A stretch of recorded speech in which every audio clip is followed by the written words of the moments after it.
if you're committed to a goal, if it's something that you really care about, looking at what you are missing, that is going to be motivating.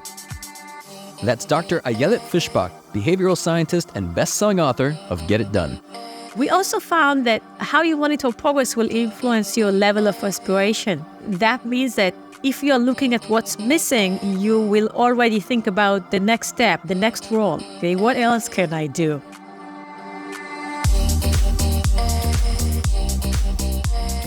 I'm Michael Mogul, founder and CEO of CRISP, the nation's #1 law firm growth company. I've built my business through practice, not theory. CRISP started with just $500 to my name and has grown to over 8 figures in revenue over the last few years, earning a spot on the Inc. 500 list of the fastest growing private companies in America.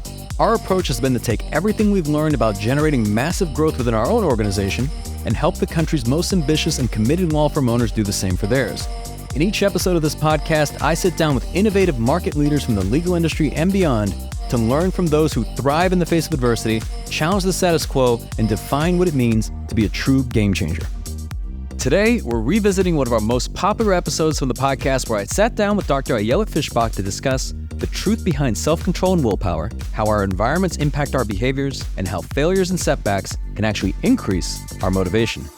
What it takes to be successful is knowing how to deal with the situations which you are not successful, okay? Is knowing how to deal with the setbacks and the failures, and just being new at something, right? If you're successful, then the next thing is life or your boss is going to introduce a new challenge to you, something that you have never done before, and you might not be as successful. And those greedy people, those people that are willing to work hard and deal with these difficult situations are the people that eventually will have it easy.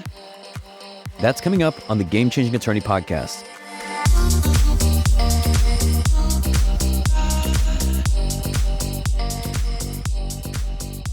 Before we begin today's episode, I want to remind you that we aren't beholden to any sponsors or run any ads on this podcast. This allows us to present all of our episodes raw and unfiltered. I'm not going to push any made-to-order meal services on you or try to save you any money on your car insurance. That being said, I have one small request. If you receive any value from this podcast, please give it a 5-star review. Pay the fee so we can keep this podcast free. Ayelet Fishbach is a professor of behavioral science and marketing at the University of Chicago and an expert on motivation and decision-making. She's also the best-selling author of Get It Done, Surprising Lessons from the Science of Motivation. I began our conversation by asking Ayelet what inspired her to write this book. The book started with me just realizing that I am losing my mind, that there is so much that is going on in the field of motivation science, that it's like a room full with the treasures and it's a messy room, and it's easy to lose these treasures or lose sight on what's important. So I was just, I want to sit down and I'm going to organize what I know and what I've learned and what I think that I know and maybe I don't, and just had to write initially for my daughter who was studying med school at the time. So I just wrote for her and she commented, and then it became a book. Obviously, there's a lot to goal setting, but really what's happening is you're driving behavior change, right? So what would you say are the essential ingredients when it comes to successful behavior change?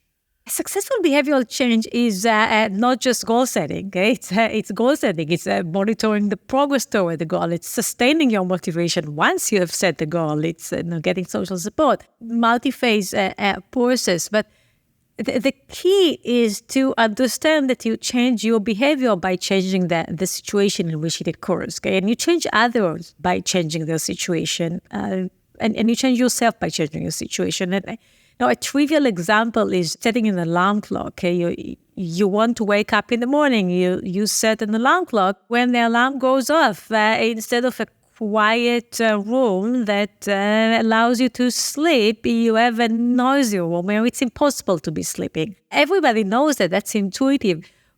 What sometimes we miss is that this is true for every level of changing our behavior. We change the situation or we change the framing of the situation. Okay, we might have moved certain foods from the house. We might set a target, and when we set a target, then anything below that target feels like a loss, okay, which we really care deeply to avoid, in which case we change the framing of the situation. The key principle, and everything follows from that. We were discussing this even before we started recording in the sense of the importance of setting the right goals or choosing the right goals. I know you argue that you have to set goals that feel more like aspirations than like chores, and that powerful goals feel worth the price tag. What do you mean by that? Goals should be goals and not chores. Goals should be exciting. They should identify where you want to be, not how hard you will have to work to get there. Okay, so a goal to have a job is better than a goal to apply for a job. It's more exciting to have a job than to apply for a job. Do goals are more exciting than do not goals. So a goal to do something is better.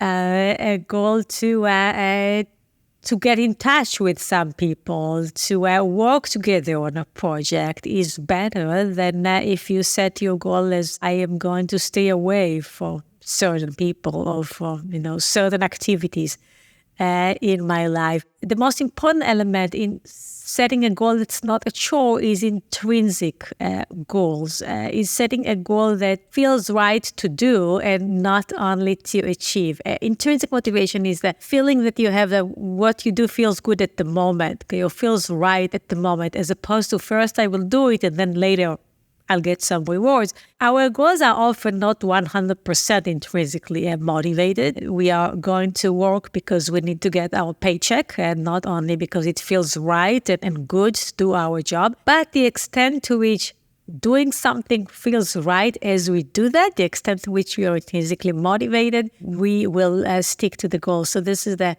number one predictor of adherence to just about everything. And I can share more data, but this is already a long answer. So let me stop here. I want to elaborate on that. You mentioned the differences between setting do goals versus do not goals, like approach versus avoidance. And I'm curious as to why. Like, so for example, I think in the book you talk about in sports, it's the difference between setting a goal to win versus a goal to not lose. Why is it important to set do goals? There are a couple of reasons. One is that do not avoidance goals tend to bring to mind the thing that you're trying to avoid. And it was Dan Wagner, which all the way in the 90s asked people not to think about white birds. And guess what? Once you're being asked not to think about white birds, there is nothing else that you want to think about. Okay? It's like not thinking about your ex, okay? Or not thinking about music that you're trying to get out of your head. When you're trying to do that, the act of checking yourself, am I pursuing this goal successfully, implies that you need to bring to mind the thing that you are trying to avoid. Avoiding certain foods, avoiding certain people, if you try to do that, you end up thinking about that. Other reason is psychological reactance. We tend to react, we tend to rebel when someone, including ourselves, tell us not to do something. When we were kids, when teacher or a parent told us not to play with a certain toy, there was nothing else that we wanted to do more, right? We really wanted to play with that toy. As adults, you still see the same effect where once we identify that we don't want to do something, we really want to do that just because we told ourselves that we shouldn't. There was actually nice research by Chris Bryan showing that you can motivate people by reminding them that other people want them to do something. And the way that works is that he had adolescents and he told them that marketers want them to eat junk food. And learning that marketers want me to eat junk food led these adolescents to eat less junk food because they wanted to rebel. Okay, they didn't want to do what other people wanted them to do. I don't think that this is always the best strategy, but it illustrates the psychology of why when you're trying not to do something, it is hard. It is much harder than trying to do something instead. When it comes to setting goals, you argue that it's important to set abstract goals, but not too abstract. So the example you gave is it's better to focus on a goal of improving your mental health than simply saying be happy, because it helps give you the next action of what to do. Where do you draw the line between too abstract versus just making sure that it still remains abstract? You can do an exercise with yourself. Just ask some why questions. Okay? Like I want to, I want to go on a run this morning. Why? Because I want to meet my weekly goal of running certain number of miles. Why? Okay, because maybe I want to keep in shape. Why? Because this is important for my mental health. Why? Well, because I want to be happy. But notice that when we got to be happy, then the connection to the action was not very clear. Like there are many ways in which I can be happy, and running doesn't seem quite related to it. When I think about what will make me mentally healthy, and in this case maybe physically healthy, then running might seem more related to it. And so I would say ask these why questions until the how becomes too obscure, okay? Not very related to the goal. And then you went too far. You want to get to the abstract level, but the level that is still very clearly connected to action, that you can very easily say, and this is how I maintain my mental health, okay? Or this is how I pursue business success, okay? Or this is how I become a good leader. And then what about the role in which, numerical targets, like quantifying our goals, plays on motivation? So if somebody were to say, I want to save money versus saying I'd like to save $10,000.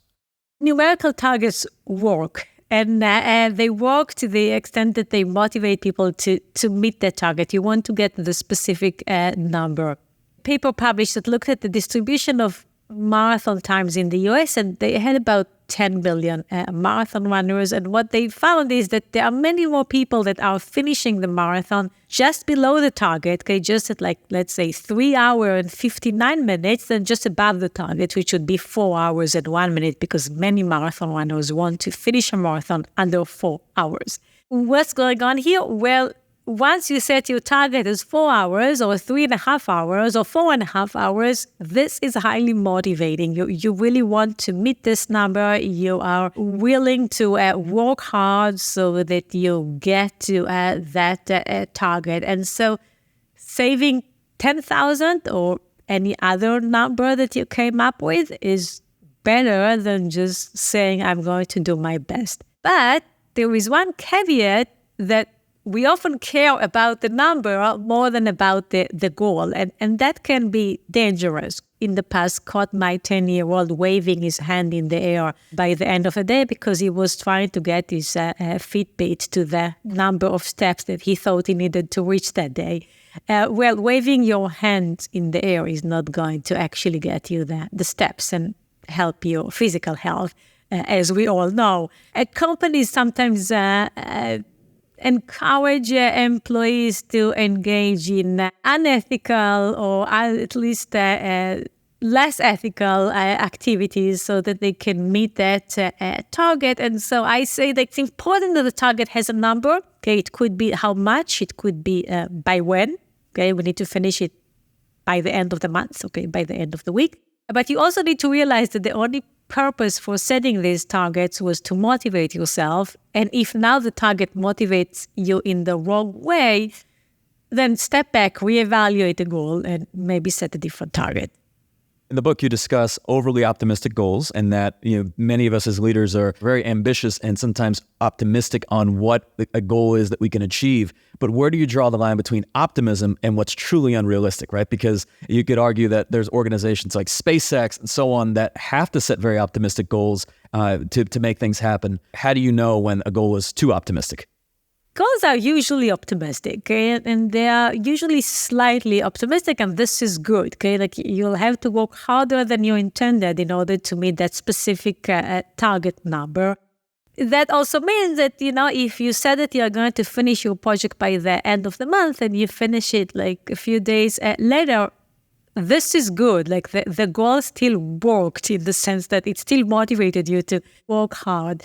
When we know that it's too ambitious, that it's too optimistic, that it's actually not the motivating optimism that led to setting the goal. It's pure planning fallacy, okay? You just didn't think about everything else that you needed to do. When there is really no chance, okay, you set the target not realizing what is possible and what is not possible, people give up as a result. Okay. By the way, they either give up or that they find shortcuts. Okay, they will achieve the goal, but in the wrong way. A few years ago, Wells Fargo got in trouble. You may have remembered that they had these great initiatives that involved selling 8 financial products to every customer.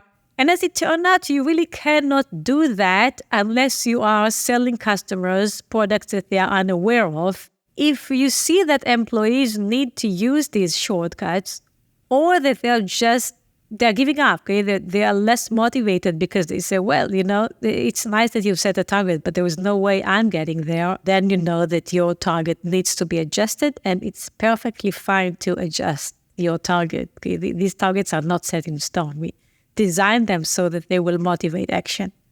The topic of incentives and having the rewards that for your efforts that can motivate you to stick to your goals. When does having the right incentive structure make sense, and when does it not work? Oh, there is so much work on incentives. There is work on incentives in economics, right? And behavioral economics. The field between psychology and economics has really looked at the influence of incentives. Psychologists have been interested in incentives, studying from the days when we were mainly studying animals running through the maze. Incentives work. Incentives often work best when they are uncertain. Intermittent reinforcement in the old psychological jargon, meaning if you only reward the behavior on some occasions and not always, you work hard, you might get the bonus. You don't know whether you will get it and how much it's going to be. That keeps you working hard. It's also exciting when incentives are uncertain, and so there is a lot of work on how to make the incentives sufficiently uncertain, sufficiently unstable, so that people actually care about them, that they actually notice that there is a reward here that's different than the reward that I got before or what I anticipate to get in the future. There are all kind of tricks with incentives. For example, thinking about whether to incentivize the group or the individual and how to best structure that. We should also be aware that incentives can seriously backfire. In my book, I tell the story of the Hanoi massacre of rats. And this is when French colonists back at the beginning of the 20th century were trying to get rid of the rats running the streets of Hanoi by having a bounty program. So they paid 1 cent per dead rat. The result was that the residents of Hanoi started breeding rats so that they can kill them and claim the money. So, incentive system can be tricky. That's a very good point. It's always like when you're designing an incentive structure, you want to consider the potential shortcuts that could exist, or how they could be, how the system could be gamed, right? Absolutely. Okay, what is the easiest way to get the incentive here? This is probably going to be the way that people and animals will act. When someone isn't sure that they're incentivizing the right, behavior or the right outcomes, like what were some questions that you'd recommend that they ask themselves? Okay, so we need to realize that the incentive is usually not the goal. Okay, it's a mini goal. The incentive is a thing that I add to my goal so that I know that I do well, that I'm motivating myself or motivating others. And so the real question is whether the incentive is leading to the behavior that we wanted to observe and the real goal that we wanted to achieve. Your goal at work is probably to produce good work, to do well, and to do something that you are proud of, and to have happy customers and happy colleagues, and you are being incentivized to do that, and the incentives are a signal that you're doing well. If you can get these incentives without doing well, okay, if you can, let me go for the extreme, you can steal the money instead of earning it, then the system is faulty. Really seems like when you've got the incentive right, there's a quality metric versus just a quantity one, which is based on time output, right? So meaning that, say you're leading a sales team, a poor incentive could be incentivizing activity. For example, number of calls made, in which case someone could abuse that and say, well, I'll just pick up the phone and dial numbers and hang up, versus incentivizing, let's say, the number of outcomes based upon those calls. Yes. And so, we really make the distinction in motivation between the motivation to do something and to do it right. And often these go hand in hand. Okay, like if you, run the 100-meter run, then doing it quickly and doing it right is the same thing. But often they don't converge. Doing your job quickly might not mean that you're doing it well. Okay, like doing it well might actually take more time. And so we really want to understand how incentives affect how much people do, okay, how quickly they work, how much output there is, and whether they've done a good job with it. This is a high quality. Fortunately, with incentives, it's often easier to incentivize how much than how well. This is kind of trivial once we say it, but often the trick with incentive systems that you really want to incentivize a work well done. Mm-hmm. So let me ask, I know you mentioned intrinsic motivation. I'm curious as to, because a lot of what we've been discussing, much of it's been extrinsic, but how does intrinsic motivation impact the likelihood of achieving our goals?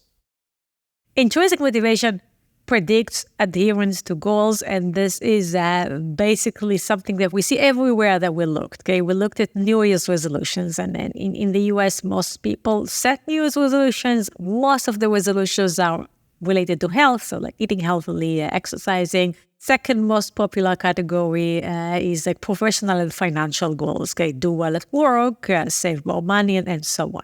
These are extrinsic goals. Okay, these are not goals that people set because they are excited about doing it, because it feels right. But the extent to which they are intrinsically motivating, people will pursue them. So the little that you feel excited about doing the thing that you've set to do, that will predict whether you will engage in that activity or that goal by the following November. Okay, so we go through the year and ask people a few times throughout the year whether they are still pursuing their goals. We looked at students studying in the library, what predicted how much time they spent on the materials were, how interesting they were in what they were studying. We looked at consumption of healthy food. We looked at exercising. What predicts whether people eat these foods and how long they stay in the gym and doing whatever they set to do is how much it feels good, how much the healthy food is tasty, how much the exercise is something that is fun for them to do. And so really, the extent to which the goal feels right as you're doing it, that will predict persistence. Do people know that? Well, unfortunately, not as much as they should. When we look at the goals that people set for themselves, they often don't give enough weight to intrinsic motivation. They often think about their future self as someone who's only going to do what's important for them and not what feels good at the moment. And this is a bit of lack of empathy to your future self. One could argue that the goal in life should be to find a role for yourself that aligns with your values and intrinsic motivators, because I know you say intrinsic motivation is really a combination of innate motives, which you say are programmed at birth, and then learned motives, because a lot of everything extrinsic seems to require a lot of discipline, whereas intrinsic motivation is very much dependent on someone's engagement in everything they do. Absolutely. Okay. Intrinsic motivation, that means that it feels right as you're doing it. Let me correct that. It often doesn't feel right immediately. Okay. So often you need some initiation. It's what I refer to as like feeling comfortable to feel uncomfortable, at least for a little bit. To give you an example, we recently ran a study with improvisation here with the Second City Improv Club in Chicago. And what we found is that when we invited people to feel uncomfortable, and these were beginners just starting their improv class, they're not professionals, okay, they're like me. When we told people just, do the exercise, do the improv, just feel uncomfortable, try to feel uncomfortable, then they were more willing to engage and they were more enthusiastic about coming back. And this is true for many things that we are doing for the first time. Okay, so you're trying to get into a new area, you might not feel comfortable. You are learning a new topic. You are working on a project you've never worked before. Intrinsic motivation might be something that kicks in later, okay? And so don't worry about starting something that doesn't quite feel right as you start it, okay? It might take time. After a while, whether it feels right, whether it feels good is the predictor of whether you're going to persist. What about just progress towards goals? Because in the book you mentioned the goal gradient effect. If you could elaborate on that.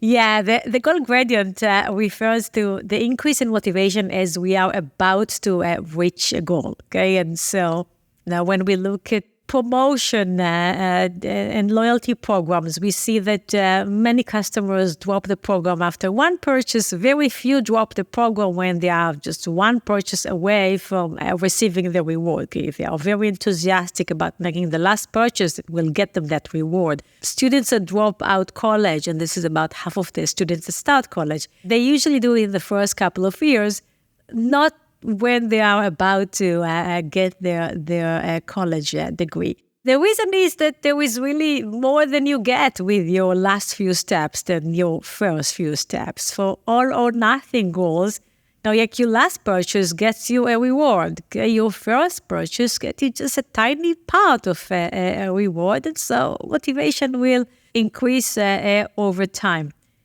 It's also interesting to note that even for goals that don't have this prize at the end, it's not all or nothing, or staying fit, okay, or being successful at work. The more people do it, the more they feel committed, the more they feel that they can do it. There is an increase in motivation. And so the advice to just, do it, okay, and check with yourself how you feel after you've done it for a while is often correct. It was interesting. So you mentioned that progress increases commitment, but also there's another side of this, that a lack of progress can actually increase motivation too. When does that happen? Yeah, this is where things get complicated. And I wasn't sure that you wanted to go there, but here you went there. Yes. And so we know that with progress, people are more motivated, but we also know that people feel tired. Many of us, when we go to the gym, we try to find the closest parking to the entrance. In a way, we want to minimize the number of steps that we need to take as we are going to exercise, which is kind of funny because we are already doing like this mental accounting. Well, I'm going to exercise while I'm in the gym, so I should not be walking too much outside. Sometimes when we feel that we walked hard, or in my gym example, when we anticipate that we will be working, we use it as an excuse to not work very hard. And this is when progress can decrease motivation. That means that how we monitor progress often matters. Okay? We find that for people that just start something, novices, okay, up to the midpoint, highlighting what you have done increases motivation. Above the midpoint, okay, or for experts, highlighting what is still missing increases motivation, because if you look at everything that you have done, you might feel that you have done enough and deserve a break.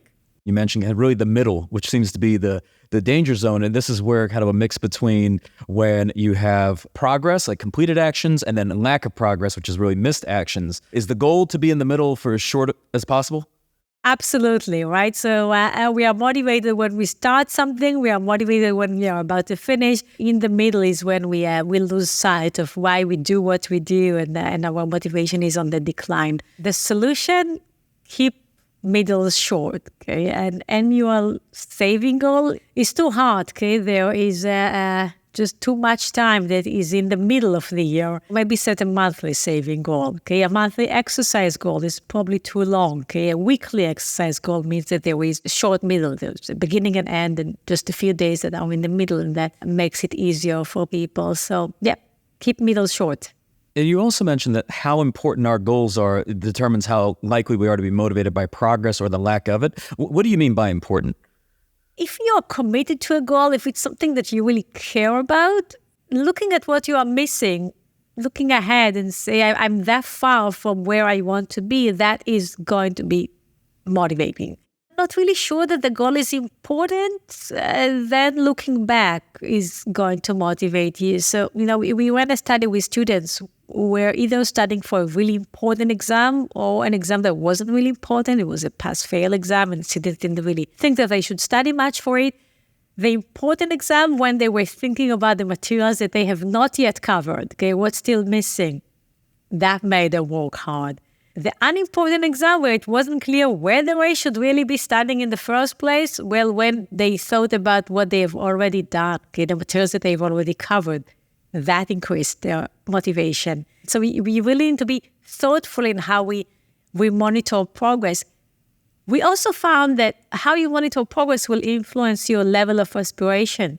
That means that if you're looking at what's missing, you will already think about the next step, the next role. Okay, what else can I do? We ran a study with an advertising company in Seoul, in South Korea, and we found that when we directed employees' attention to what they have not yet achieved, they were already planning about what they will do and how they will move to the next role at work. However, when we asked them to look back at what they've already achieved, they had lower level of aspiration, yet they were happier with their current role. They were more satisfied with the job that they have done and what they were currently doing. So how you monitor progress really matters. And speaking of that, so when we're doing well and succeeding, it seems like positive reinforcement helps us keep that momentum. But when we fail, it seems like our ego gets bruised, and then we have this natural tendency to either tune out and or quit. I'm curious, how can we reframe negative feedback to use it as an effective means for making progress? Negative feedback is hard to learn from. There is a reason why everybody tells us to learn from negative feedback, and the reason is that we are not very good at it. Negative feedback is hard to learn from because it hurts us emotionally and because it's just cognitively harder, okay? If you learn what's not, then by a process of elimination, you need to say, well, if that didn't work, then there is another way of doing that. That's not easy, okay? There is a reason why if you ever train a pet, they say to only use positive reinforcement because now, when you punish your dog, the dog understands that what they did is wrong. They just have no clue what is the right behavior. Okay, doing this cognitive switch from if this is not true, then there's something else that is true. That's not easy. So, learning from failure is hard. It's not impossible. Okay, one way you can improve your chances is by recalling your commitment or your expertise. Giving advice to another person often forces people to think about what they have learned. Adopting a growth mindset, thinking about how you grow from failures. Keeping distance, okay, a third-party perspective. This is Ethan Cross's work on referring to yourself by your name. Okay, so asking myself, Ayelet, what went wrong? Ayelet, why did you mess it up? That helps keep a healthy distance and allow you to learn from failure. But it's not easy. It's much easier to learn from successes. When you mentioned growth mindset, and I know Carol Dweck was one of the people that had endorsed your book, who wrote Growth Mindset. I'm curious as to the mindset towards negative feedback. I know the two you describe as either low commitment or lack of progress, and the mindset that we essentially have on our negative feedback really is the differentiator between whether we're seeing it as a lack of progress or a failure as a motivation to work harder. Carol's work is really fundamental here. Carol Dweck was looking at education. What she found over the years is that when students get bad feedback, bad grades, okay, or negative feedback, they can either take it as a sign that they are failure, okay, that this is not for them, that I guess I'm not a math person, whatever that means, because it probably doesn't mean anything. Or they can take it as a sign that there is a place to grow here, okay, that there is something to learn. And if you teach students to have a growth mindset, if you teach anybody to adopt a growth mindset, they're actually better able to learn from failure. And this is really something that is more intuitive for those of us who are highly committed, who feels like experts. If something doesn't work, then you might be even intrigued, like, how come that didn't work? Like, what went wrong here? Let me understand that. For people that are less committed, it is harder, and you really need to train them or train yourself to think in terms of growth mindset. So it's interesting, like the more committed you are, the less likely you are to be undermined by negative feedback. The factor that really plays a role in commitment really to come back to the setting of the goals, right? Ensuring that you have the right goals that are goals that you would actually be committed to. Absolutely. By the way, for any goal, even if you set the right goal, the more you do it, the more committed you are. It takes some time. Allow yourself to engage before you would experience the commitment. So let's talk about that, because I think Angela Duckworth was one of the other people who had endorsed your book. She wrote Grit, and she talks about this concept because what you're arguing is also the fact that even goals may be challenging, even they may be discouraging, even if initially you may feel that the intrinsic motivation isn't there, stick with it, because it seems like if you stick with it long enough, that's where you do start to find that intrinsic motivation and purpose and commitment and all of these things that are necessary to have successful outcomes. Yes, and I would love to talk about Angela Duckworth's work, because this is great. And also Angela and I co-authored a paper that looked at something along these lines. Okay, for, what does it take to be successful? And often what it takes to be successful is knowing how to deal with situations in which you are not successful. Okay, is knowing how to deal with the setbacks and the failures, and just being new at something, right? If you are successful, then the next thing is life or your boss is going to introduce a new challenge to you, something that you have never done before. And now you might not be successful. And Angela Duckworth found is that those greedy people, those people that are willing to work hard, deal with these difficult situations, are the people that eventually will have it easy, okay? That will be able to find their passion and do things much more easily. In our joint paper, which was actually led by Lauren Squeeze-Winkler, we found that when people experience those setbacks and we encourage them to give advice to another person, they were able to stay motivated. And we looked at people that were unemployed, so they were looking for a job, or they reported that they are struggling saving money, or they were reported that they are too angry, so they were trying to control their emotions. We looked at overweight people by their own testimony, and every one of them, when they were struggling, well, I will not say everyone, because of course it's an experiment and, there is individual variance, but as a group, when strugglers gave advice to another struggler, they were more motivated than we chose the best advice we could find and gave it to them. That's fascinating, because this kind of brings in the power of like community. And I want to talk about actually self-control, because I know this is an area of research that you're quite passionate about. What's the role of self-control when it comes to sticking with our goals? Like, how do we overcome ourselves? Self-control is where I started my career. I'm very, very passionate about self-control. It was the topic of my PhD dissertation. Self-control kicks in when there are two things that we want to achieve, and we actually prioritize one over the other. It's a specific goal conflict in which there is one goal that we really want to adhere to, and another goal that is less important for us. Okay, so maybe I want to exercise more than I want to, stay on my sofa and rest. Or maybe I want to eat healthy food more than I want to eat unhealthy food. Or maybe I want to control my temper more than I want to express how I truly feel at the moment I feel it when these are negative emotions. So people have these two goals and they are in conflict. What it takes to be successful at self-control is first to identify that there is a problem, and then second, to battle the temptation, okay, to be able to overcome it. To give you an example for one strategy that helps people see that there is a problem, we can make many decisions together in a wide decision frame.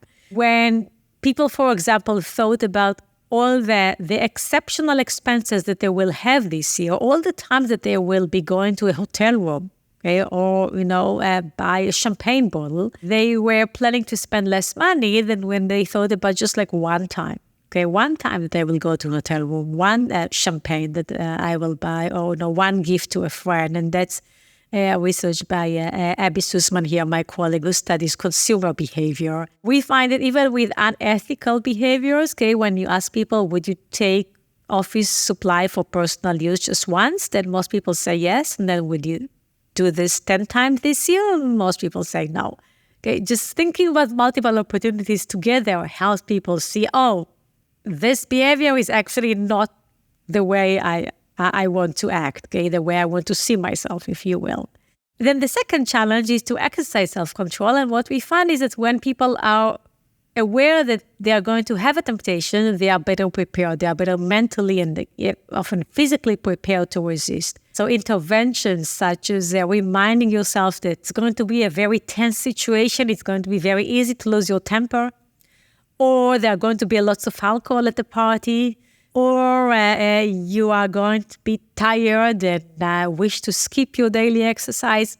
All of these help you to exercise self-control at the moment so that you will not drink too much alcohol, not lose your temper, and exercise on that day when you don't quite feel like it.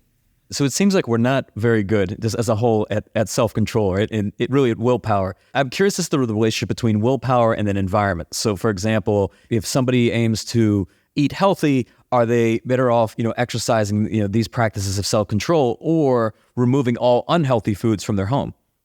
I like that when I finished my speech on how to exercise self-control, you said, oh, that sounds hard.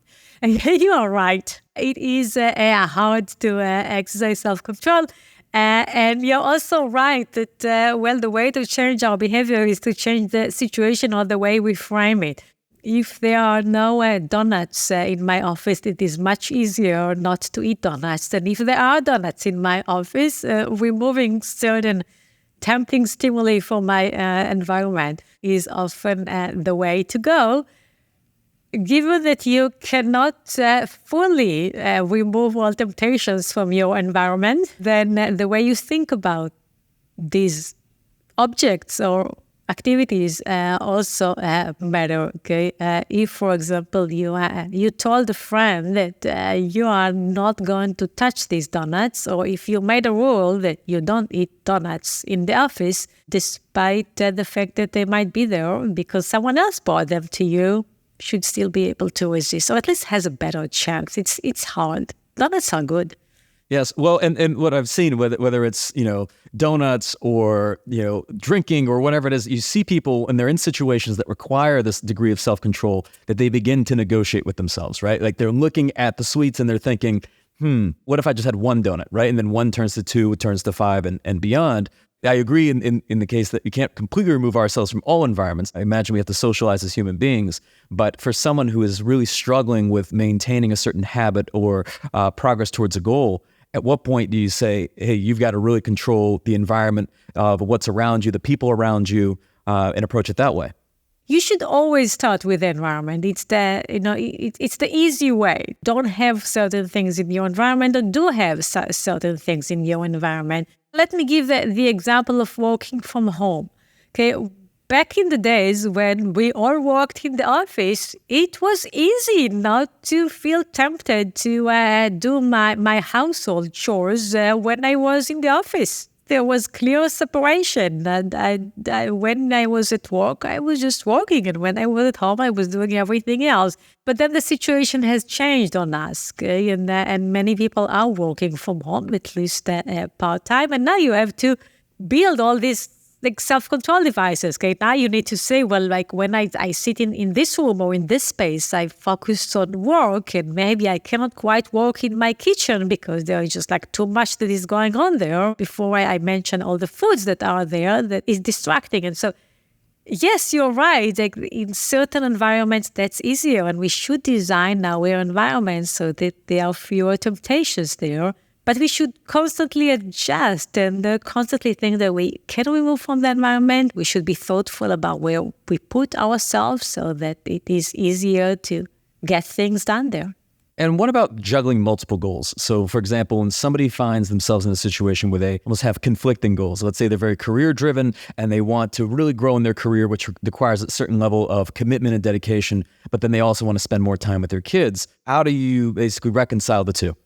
Yes. In a way, self-control is already juggling multiple goals, but self-control has this structure where there is self-control dilemma, has one goal that you want to achieve more than another goal, and the other goal is what we call temptation.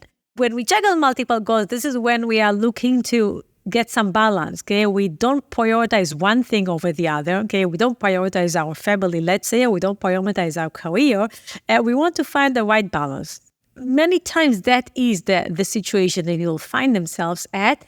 And now we look at the strategies that allow them to best identify a way to pursue multiple goals at the same time.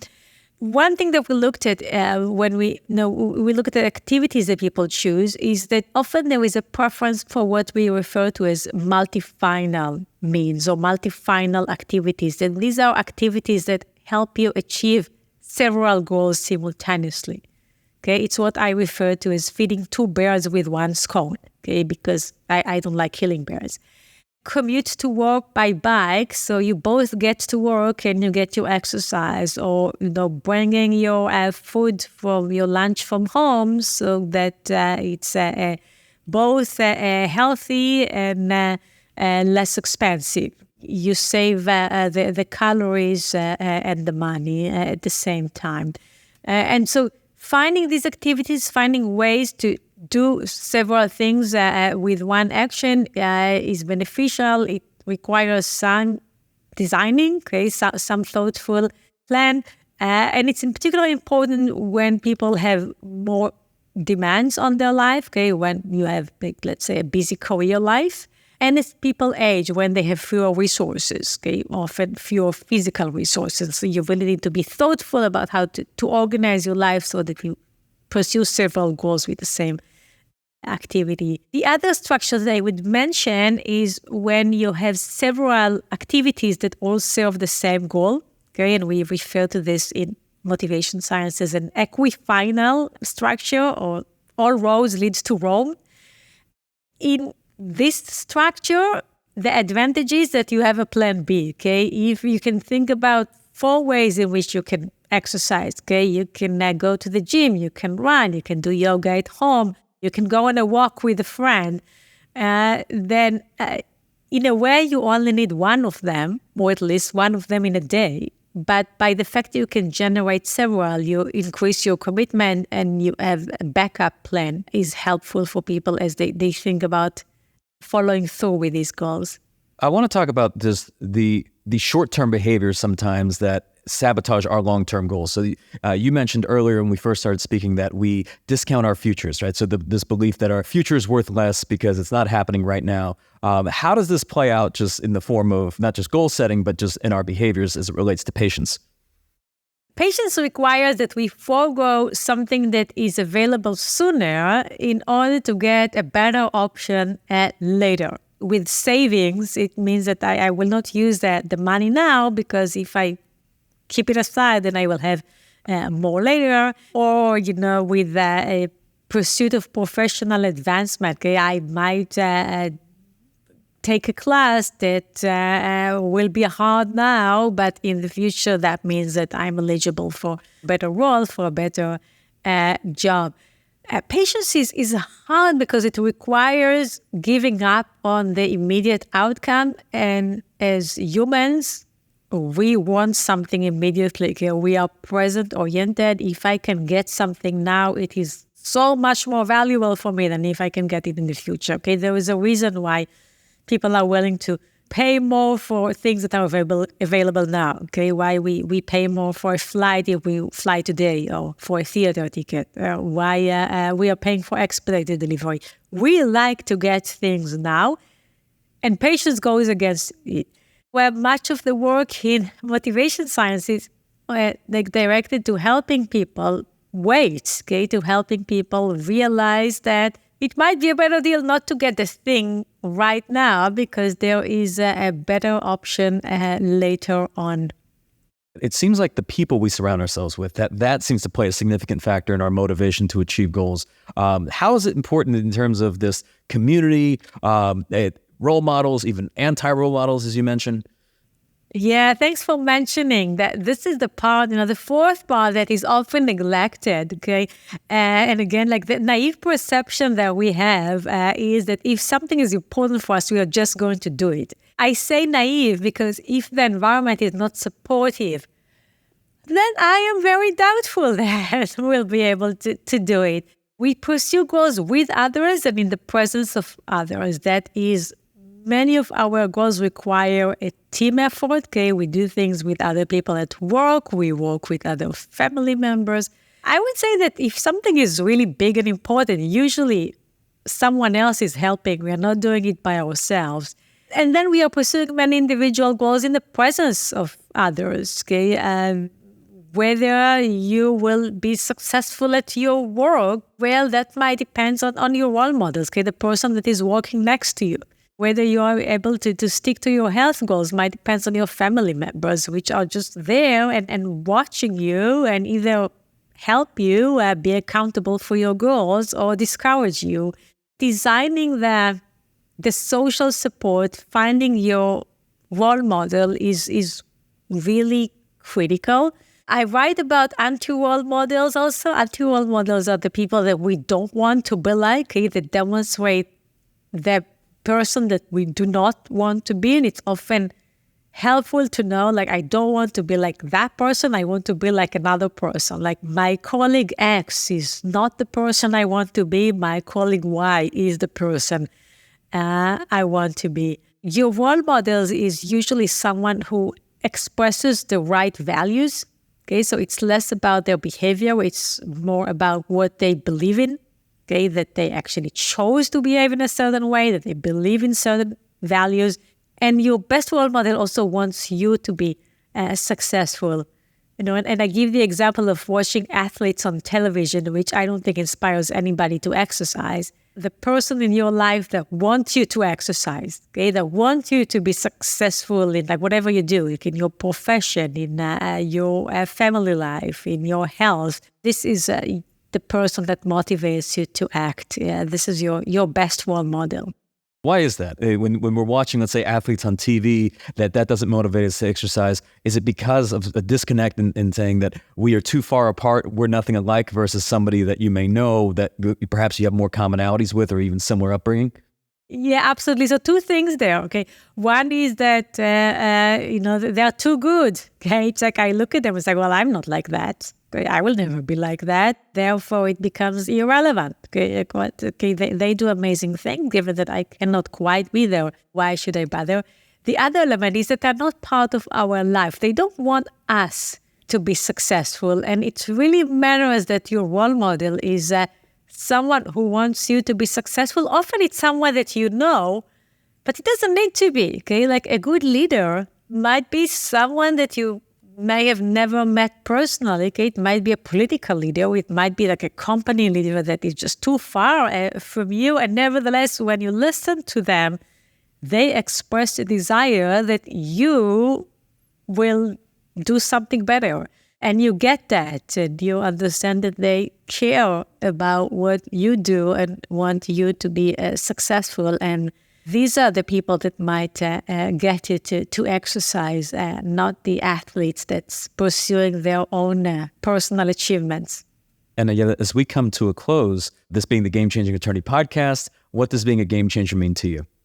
Look at the situation in a new light, to see opportunities that I haven't seen before, to have a new take, a new way.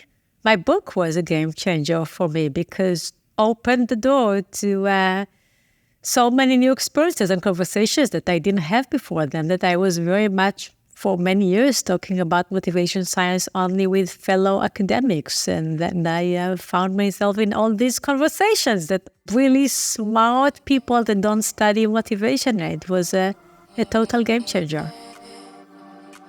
I hope you enjoyed revisiting this episode of the Game Changing Attorney podcast with our guest, Dr. Ayelet Fishbach, and have gained new insights from our timeless conversation.